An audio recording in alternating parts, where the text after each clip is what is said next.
Today, on Florida Sportsman, Project Dreamboat, the professionals at TRB work to finalize and deliver the Hydra Sports project. I know that when that boat goes out of here, that we have done the very, very best job that we can. Stuart and Islamorada Boatworks begin designing and building their very own shallow water skiff. You name it, we studied it and beat it to death and talked about it for days and weeks. We're trying to build the best boat we possibly can, but the skiff's, it's in my heart. George LaBonte joins Captain Chris Francis aboard his fully restored 24-foot Morgan. Based on our time spent on the water with Chris, his finished project was clearly worth the wait, and that old Morgan not only helped him realize his dream, but will continue to serve him and his clients well into the future. And one-man guests Jim and Jimmy Wells bring in their custom 28 Bertram for some updated power at Two Rivers. I don't think there's too many boats out there that perform like that boat and get the fuel economy like that boat does and looks as custom as it does for what they did. All coming up on Florida Sportsman, Project Dreamboat. Join us as we follow one-off builds to all-out restorations in Stuart, Florida's Dreamboat District, home to some of the best custom boat builders in the world. From modest to over-the-top, industry experts from the district's premier facilities show how it's done. Fiberglass repair, custom paintwork, engine rigging, electronics installations, and more. And boating editor George LaBonte shares the stories of boaters who have already turned their dreams into reality. This is Florida Sportsman Project Dreamboat. So at Two Rivers Boatworks, we've been busy working on the Hydra Sport. It came to us, needed some hull repair. We're super happy with the way that turned out. Now the owner decided that he wants to get the bottom paint redone. He wants to get rid of the anti-fouling paint that's on the bottom and do a nice glossy finish. So we called in a company to come in and take care of the bottom stripping for us. They're an eco-friendly company. They take extra special care to make sure that they're not going to be putting any of the harmful dust out into the environment and to make sure that everything stays nice and clean during the whole job. Luckily, we've got Chris in the back in the fiberglass shop for us. He's going to take care of the rest of the boat. Being that we weren't exactly happy, he's going to get on the sander, get underneath the boat, and take the material down as far as we need it so that we can put a nice glossy finish on there. Well, we realized that eco-blasting didn't work out too well. Boss Man and Nate, they brought in the big guns and they were like, Chris, let's get this bottom paint off. And I was like, all right, boss. You know, it's super hazardous down there, all that bottom paint, like it's really bad for you, so you gotta make sure you wear a mask kind of at all times. It was a crap show down there, so I had a few different tools that I was using, a few different grits of sandpaper, and I mean, shoot, I just went to town for, like I said, probably a good 2 weeks by myself. I primed it with a gray 545. You know, I said my prayers, and then it was time. It was time to pull the trigger. It took me probably about a good 4 or 5 hours to paint the bottom. I did it all in one spray. I didn't leave anything out. I didn't turn it into 2 sprays. I did the whole bottom, and it was glossy black. It's what the owner wanted. It was the finish that we wanted. I mean, there was no like overspray. There was no like sagging. It kind of, we left it alone, really. I didn't even have to go back and wet sand and buff that thing. It was gorgeous. So now that Chris is finished off with the bottom, we're super happy with the way that it came out. There's still a couple of other things inside the boat that need to be done. There was some damage done to the non-skid during the hurricane. So Chris is gonna get up there and come up with some kind of idea to fix that non-skid for us. Anybody who's worked on the Diamond Deck non-skid knows the challenges to getting a repair done and making it look nice and neat for the customer. So we had a piece of non-skid from a while back that we already used as a mold, and we had some leftovers. So that is what I kind of grabbed a piece of and started shaping to make look like the rest of the top deck. So I whipped up a gel coat and a Cavasil mix. I wiped it on my mold nice and even, pressed it in so it could get all into the diamond plates and everything as best as possible. And from there, all I did was I took my vacuum bag and I placed it over there and I plugged in my vacuum line, and in fusion style, my vacuum sucked down and it sucked the mold as best as it could to the boat, you know, so it's almost like you're pressing it, but for an extended period of time. So infused that to the boat, and I let it kick for the entire day. We pulled the infusion bag off of it, and like it was supposed to, the mold popped right off, and it left the impression of the diamond non-skid, I mean, beautifully, like better than we imagined it was going to be. It came out great. Dude, there's the first time for everything, huh? I've never done that before. That's pretty sick. I have to be very, very honest, I was super impressed with how well this repair turned out. So Chris and I had a discussion on how to make this job perfect and make sure that it was 100%. And quite frankly, it's really up to Chris now to prove that he can make it 100%. I have faith in him. I'm sure he's going to get the job done. We threw our heads together, and instead of having two different patterns try to meet each other and figure out how I was going to try and sand that and make it look beautiful, we decided that we were going to kind of put a break there. Along with the whole shape of the boat, I sanded that and I made it look like it was supposed to be there, like it was when you pulled it out of the mold, you know? After sanding it and making it super right, and all I had to do was kind of lay some paint on there and make it look right, make it look like it never happened. We were all super impressed. We were all super, you know, happy that it was kind of painless, and we were getting a boat out the door, man. Literally from 6 inches away, you would not tell that there was ever a repair done there. I'm super proud of the work that he did, and this is where I want to go with our business. This is the type of work that I want people to see, and I know that when that boat goes out of here, that we have done the very, very best job that we can. When we come back, Stuart and Islamorada Boatworks draw up plans for a brand new flats fishing weapon.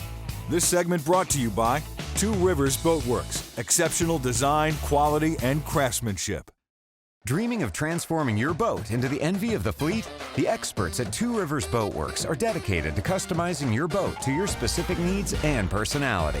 Specializing in fiberglass and composites repair, professional painting, systems installation, and more.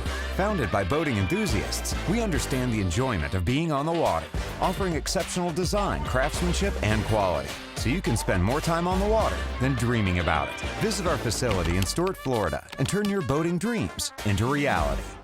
Welcome back to Florida Sportsman, Project Dreamboat. Join us as Richie DeVito, owner of Stuart and Islamorada Boatworks, dreams up the ultimate flat skiff, fueled by his lifelong passion for stalking shallow water game fish. Basically, I was born up in upstate New York, about a half hour outside of the city. And my two grandfathers had passed when I was fairly young. My dad wasn't a fisherman, but my grandfather's out. So we had these fishing rods in the basement. And we used to live on a little creek when I grew up. So I was always in the back there catching crawfish and fishing. But when I got into fly fishing, I got really obsessed with it. At that point, I was in my early 20s. My parents were in Florida. And I just come down on vacation to see them. And I'd go to a tackle store here. Nobody knew anything about fly fishing. And I was like, oh, when am I coming down? When is the best time for tarpon? What do they eat? And they didn't know anything. They made me so mad. I'm like, I can do a better job than that. And I just decided one day that I was going to go open up a fly shop in Florida. I used to work construction. I used to work heavy construction. I was in the Teamsters Union. I used to run a concrete plant. When the trucks were loading, I'd get my fly rod out. I'd be casting on a pile of gravel, working on my loops and stuff. But I was just obsessed with it, you know. And moved to Florida, opened up a fly shop. I had no money. Sold my house, had a little bit of cash. And got to the point where everybody would ask me, I'd go fishing a lot with a lot of friends and clients that come into the shop. Just started guiding was like a natural thing, and then I got involved with a gentleman named Ralph Parks who got me selling boats. And it just kind of grew, you know. We started making trolling motors. Me and my partner Sam did trolling motors at our old business, Lenco. And now we're doing a skiff, and I'm just trying to build the best skiff I can possibly build. When Stuart Boatworks bought Islamorada Boatworks, we inherited a little 18-foot skiff called the Element. And it was a nice little boat. It was done by some very good people. But I wasn't real happy with the hull. It was a very quiet hull, but it didn't ride real good. It was kind of wet. But it wasn't what I had envisioned for our 18-foot technical pole skiff. So we had the cap figured out. That was done, the deck layout. And then we put it, took the hull we had and scrapped it and put this type of Islamorada hull based off of our 24 Islamorada, which is known for the way it rides. So what I decided to do is do what I know and not try to do it all myself and use our weapons. I've known John Canada from Ocean 5 for my Lenco days. So I went to John and said, I want to build this ultimate little skiff.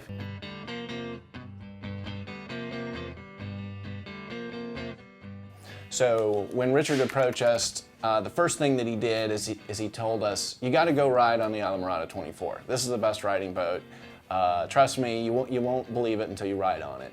So we did. We went on the 24 for a ride, and we also rode the original 18 previous to that. It was an incredible difference, and we totally agreed with him that what they had was the magic bottom. It performed, the way that they wanted it to in the conditions that they wanted it to. So what we tried to do was blend this new hull design as a hybrid based off of the 24, using the multiple longitudinal stepped strakes that kind of reduce wetted resistance and provide reduced vertical accelerations. And then marry that by taking a chine that has flat turn down edges as it runs forward into something that doesn't create a wake or disturbance for fish and is quiet for fishing. We talked about the bottom, but then from the chine up, from the chine to the shear, we wanted the product to look like an Islamorada, recognizable, just as an auto manufacturer does. Nobody's looking at the badge. You recognize it when you see it, and you say, oh yes, that's an Islamorada. It looks like it belongs in the family.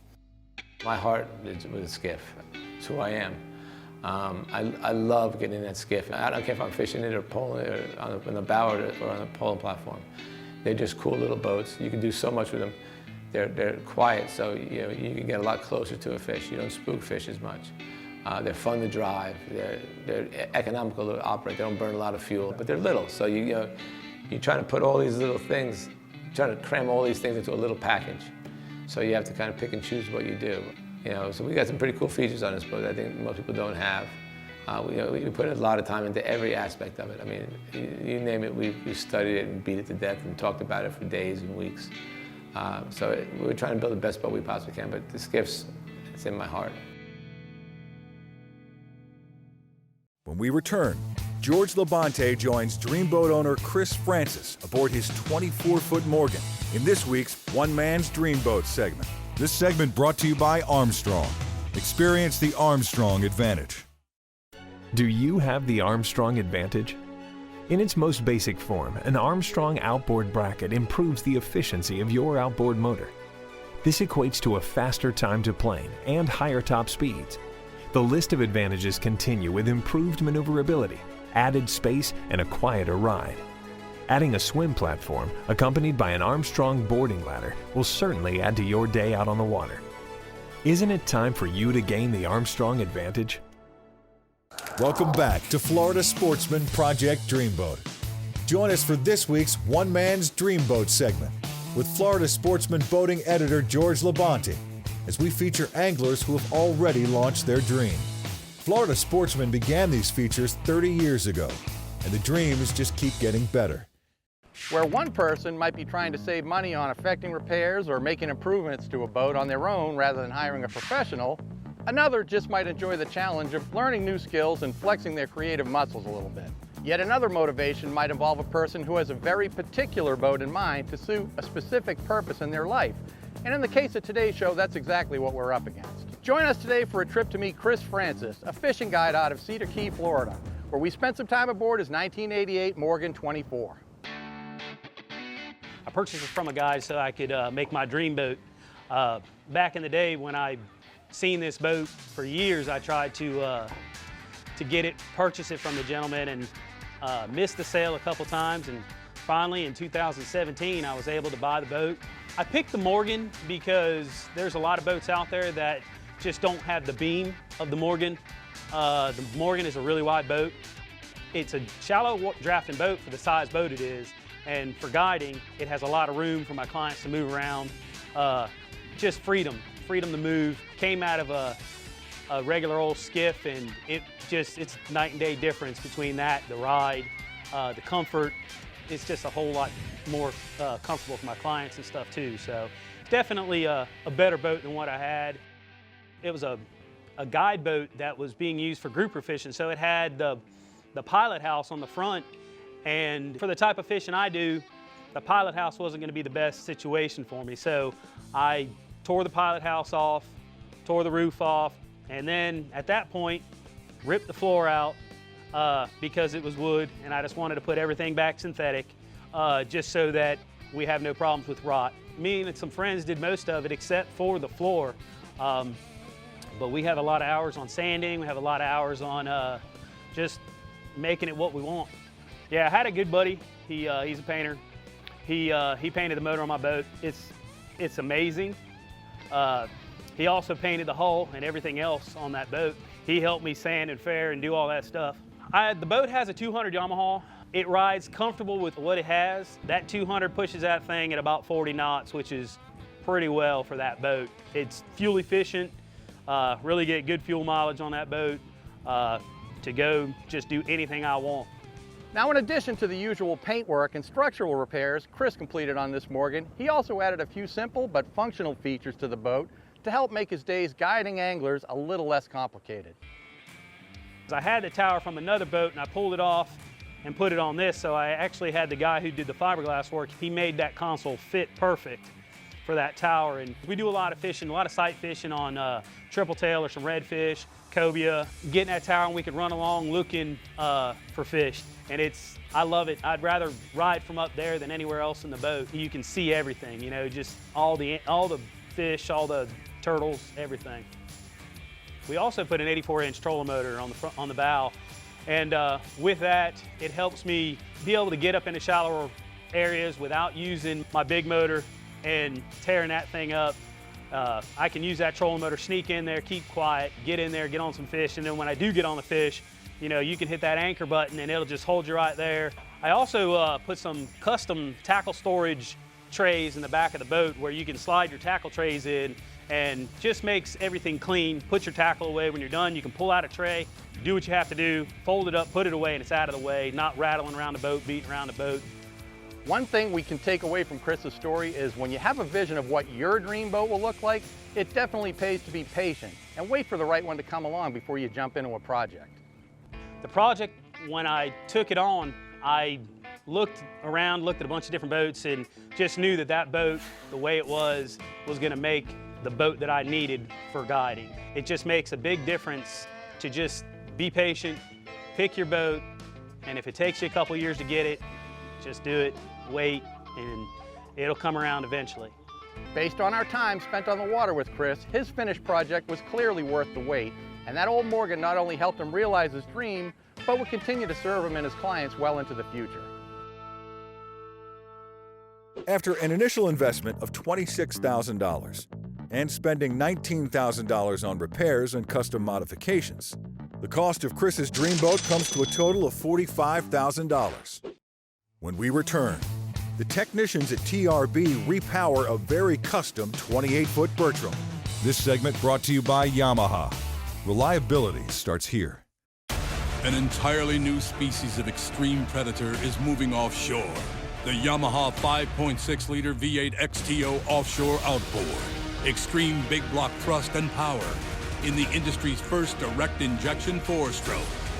Quiet, efficient, powerful, and proven Yamaha reliability. More than an outboard, it's a fully integrated power system. The all-new Yamaha V8 XTO offshore. Welcome back to Florida Sportsman, Project Dreamboat. Join the crew at TRB as they repower a familiar 28-foot Bertram, customized by Jim and Jimmy Wells. Here at Two Rivers Boatworks, we were recently contacted by Jim and Jimmy Wells about their super custom 28 Bertram. It was on Project Dreamboat last year. These guys went all out, full rebuild, ground up on this boat. They're running a set of 250s now. They're hoping to get a little bit more power out of the new 300s. I wasn't really quite sure what to expect out of these new 300s on the boat. The boat's kind of like a one-off build. Nobody really has one. Nobody's really done this. Kind of crazy deal. Obviously, we're going from V6 to V8. We're going from a heavier motor to a lighter motor. He's also going to the new DTS controls, which, to break that down, is digital throttle systems. The difference between that and cable is obviously you don't have the feedback from the cable, you don't have to force it anymore. And being at a second station, you don't have to run cables up to the second station, connect it all and hope that it's not stiff. Makes it very smooth, easy to operate.